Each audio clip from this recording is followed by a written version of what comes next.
Sir నమస్తే sir.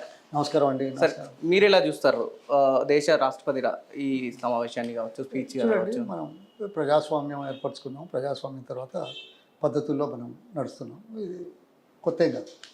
కానీ ప్రతి సంవత్సరం బడ్జెట్ ప్రవేశపెట్టే ముందు రాష్ట్రపతి గారి ప్రసంగం ఉంటుంది. సాధారణంగా ప్రభుత్వంలో ఉన్న పెద్దలు అందరు పార్టీలో ఎవరెవరైతే ఉన్నారో ఆ ప్రభుత్వంలో ఉన్నారు కాబట్టి వాళ్ళ సూచన మేరకు, వాళ్ళ సలహా మేరకు, వాళ్ళు చెప్పిన మేరకు దేశ ప్రజల దశను మరల్చడానికి దిశానిర్దేశం చేస్తారు అనేది సర్వసాధారణం. కానీ దిశానిర్దేశంలో రాష్ట్రపతి గారిని మనం ఎక్కడ విమర్శించడం కానీ లేకపోతే వేరే రకంగా చూడడం కానీ తగదు. ఎందుకంటే అత్యున్నత స్థానం, గౌరవించాలి. కానీ ఎప్పుడైతే ప్రభుత్వ సలహా సూచనల మేరకు ప్రసంగం తయారయ్యి వారి దగ్గరికి వచ్చి 140 కోట్ల ప్రజల ముందుకు ఆ దిశానిర్దేశం చేసే దాంట్లో ఉన్న వాస్తవాలు, గతంలో చెప్పింది, చేసింది, ఇప్పుడు దేశం కోసం ఏం చేస్తామని చెప్పబోయే దాంట్లో ఏవైతే చెప్పారో కొంత విశ్లేషణ అవసరమని నేను భావిస్తాను. అది దిశానిర్దేశం చేసేది సాధారణం, కాదనేది లేదు. కానీ ఆ దిశానిర్దేశంలో ఏ మేరకు వాస్తవాలు ఉన్నాయనేది ఒక వ్యక్తిగా, భారత పౌరుడిగా నేను తెలుసుకోవాల్సిన అవసరం. అది దురదృష్టం ఏంటంటే పార్టీ యొక్క కార్యక్రమాన్ని రాష్ట్రపతి చేత చెప్పించడం అనేది మంచిది కాదనేది నా అభిప్రాయం. ఎందుకంటే అందులో కనుక ఉన్నవి చేసినట్టయితే డెఫినెట్లీ రాష్ట్రపతి చెప్పిండు అనేది చేసింది అనేది వాస్తవం అవుతుంది. కానీ అది జరగట్లేదు కదా. ఒక్క నిమిషం. ఇవాళ లక్ష్యం చాలా మంచిదే, పేదరికాన్ని అంతమొందిస్తాం, కాదంటారు. ఈ 10 సంవత్సరాల తర్వాత ఇది 11వ సంవత్సరంలో మోడీ గారు ప్రధానమంత్రి అయిన తర్వాత అంతరాలు పెరిగినాయా తగ్గినాయా? అంతరాలు పెరిగినాయా తగ్గినాయా? మీరు చెప్పండి. ఎక్కడ తగ్గల, ఇంకా పెరుగుతున్నది. టాప్ 10%, 20% ఉన్న వాళ్లకు ఆదాయం పెరుగుతున్నది, కింది వాళ్ళకి తగ్గుతూ ఉన్నది. ఇప్పుడు వ్యవసాయం ఉంది. వ్యవసాయం వృద్ధి రేట్ ఎంతో తెలుసా?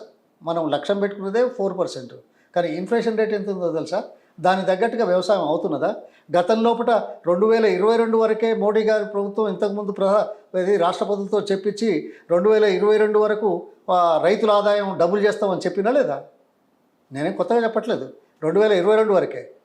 తర్వాత ఈ గతంలోనే ఇదే పెద్దలు ప్లాన్ అయితే మన మద్దతు ధర, ఆయన ఇంతకుముందు ఫేమస్ సైంటిస్ట్ అగ్రికల్చర్ స్వామినాథన్ ఇచ్చిన మేరకు అమలు పరుస్తూ ఉన్నారు. అమలు పరిచారా? అంటే రాష్ట్రపతి ప్రసంగంలో కూడా అనుమతి చేయలేని, అంటే చేయలేక మళ్ళీ ప్రసంగాల మీద ఇలా తీస్తే ప్రజలను నమ్మించడానికా లేకుంటే ప్రజలకు మేలు చేయడానికా? ఇది అంతరాలు పెంచడానికి. ఇంకా చాలామంది మాట్లాడారు. ఏం మాట్లాడారు? రాష్ట్రపతి ప్రసంగంలో పోలవరానికి డబ్బులు ఇస్తాం, పూర్తి చేస్తాము అనే మాట ఆమె ద్వారా చెప్పించారు. నేను ఎక్కడైనా అభివృద్ధి జరుగుతుందంటే వద్దంటామా? కానీ పార్లమెంటు సాక్షిగా రీఆర్గనైజేషన్ బిల్లు ఆమోదం పొందినప్పుడు అందులోని అంశాలు తెలంగాణకు ఇప్పటి వరకు ఎన్నడైనా 10 సంవత్సరాలు జరుగుతున్నప్పటికీ కూడా చేశారా? స్టీల్ ప్లాంట్ బయ్యారం, దాని గురించి ఎందుకు రాదు? ఓన్లీ పోలవరం గురించి ఎందుకు మాట్లాడతారు? ఇది రాజకీయ కోణం కదా. చట్టపరంగా ప్రజాస్వామ్య పద్ధతుల్లో తీసుకున్న నిర్ణయాలు ఆ పార్లమెంట్లో పాస్ చేసిన దాంట్లో అందరూ ఉన్నారు, అన్ని పార్టీలు ఉన్నారు.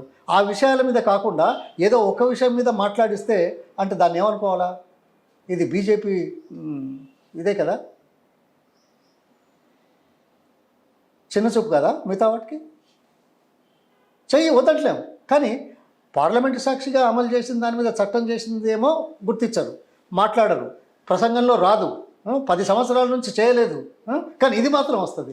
దీనికి సమాధానం ఎవరు చెప్పాలా? బీజేపీ పార్టీ చెప్పాలా? రాష్ట్రపతి గారితో అనిపించడం చాలా దురదృష్టం, దౌర్భాగ్యం. రాజకీయాలు వేరు.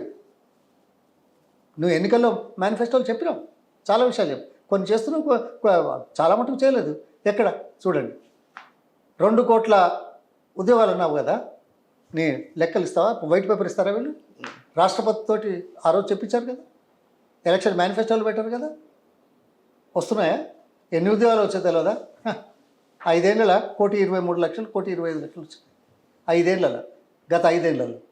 అంటే ఏమన్నట్టు, ప్రజలు నమ్మించడానికి, భ్రమింపజేయడానికే కదా రాష్ట్రపతి ద్వారా ప్రసంగాన్ని ఇప్పించడం. అందుకే నేను ఛాలెంజ్ చేస్తున్నా, మీరు రండి, పెట్టండి, మాట్లాడతాం. అందుకోసం రాష్ట్రపతి గారిని వాడుకొని ప్రజల ముందుకెళ్ళి గొప్పలు చెప్పుకోవడానికి కాదు, అది నేను అనేది. ఇది ఉద్యోగాల విషయంలో.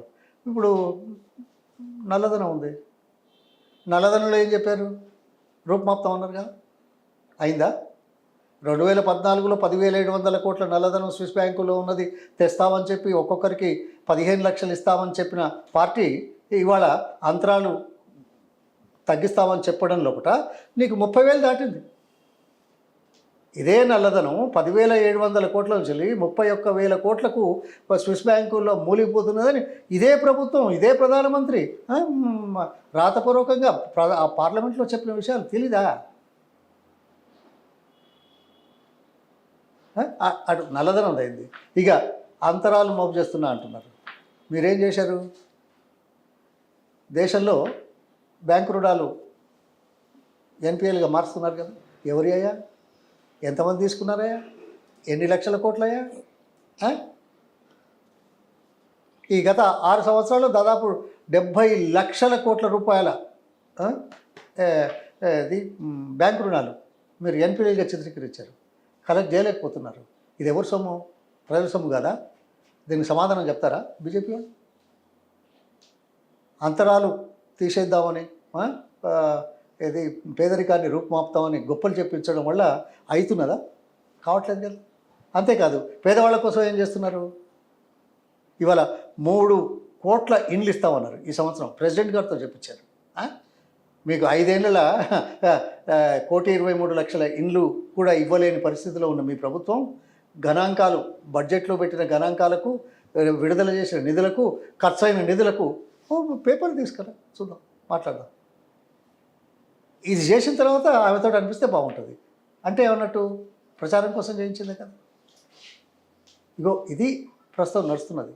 అందుకోసం రేపు బడ్జెట్లో ఏం పెడతారో చూడాలా.